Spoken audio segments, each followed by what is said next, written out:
So, ayan, may nag-comment, sleep apnea, Nyate, Rosmar. So, hindi ko nga siya nalaman dahil nga nung pinatest namin si Natnat, sabi ko nga sa inyo, kompleto na yung aparato na nakalagay. Ay, maglalagay mo tayo Rosmar Premium Tinted Sunscreen, SPF 70 PA++++. At first, kala mo hindi ko siya ka-shade mo, pero ang bilis lang yung i-blend.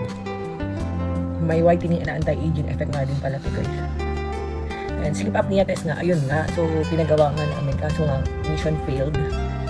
May biyahe pa kami. Grabe.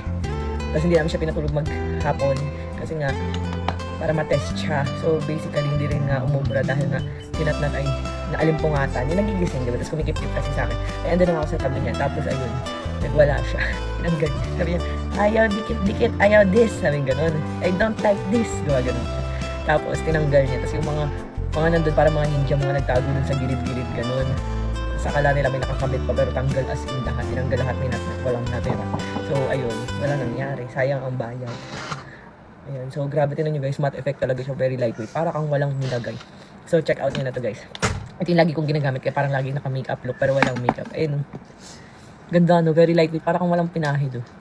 And pwede siya sa mga buntis at lactating. Check out nyo na guys. So wait, nalimutan ko explain. Ang sleep apnea nga pala is to determine, yung test pala is to determine kung tumitigil yung paghinga pag natutulog dahil nga sobrang lakas humagok.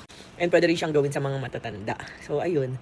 Kasi syempre diba pag paranoid mom ka, talagang lahat ng test. Yun nga kay Ching Ching hindi namin alam meron pala siyang lip and tongue tie. So pinatanggal na namin kahapon. Ano naman, tolerable naman, nandito naman sa taas. Tapos yun sa tongue naman, syempre nasa ilalim ng tongue, ganun.